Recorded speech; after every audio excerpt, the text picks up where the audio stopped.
Hi friends. அப்புறம் மழை கொஞ்சம் விட்டுருச்சு. விட்டவுடனே நாங்கள் அப்படியே சுற்றி பார்க்க ஆரம்பிச்சிட்டோம். இந்த தெரியுது பார்த்தீங்களா, அதுதான் விவேகானந்தரோட மண்டபம்.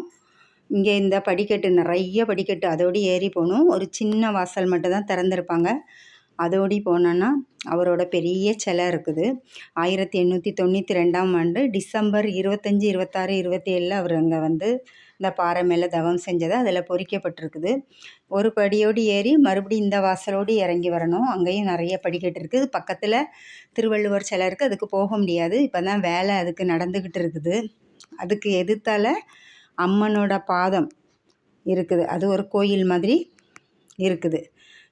அப்புறம் 4 புக் ஸ்டால் இருக்குது. அதில் விவேகானந்தரோட வாழ்க்கை வரலாறு பற்றிய புக்கு எல்லாமே நிறைய இருக்குது. நாங்கள் மேலேருந்து அப்படியே கடலெல்லாம் நல்லா ரசித்து பார்த்துட்டு நிறைய ஃபோட்டோலாம் எடுத்துக்கிட்டு அப்புறம் கிளம்பி வந்துட்டோம். சாப்பிட போகணும்ல, பாருங்கள் போட்டுக்கு எவ்வளோ க்யூ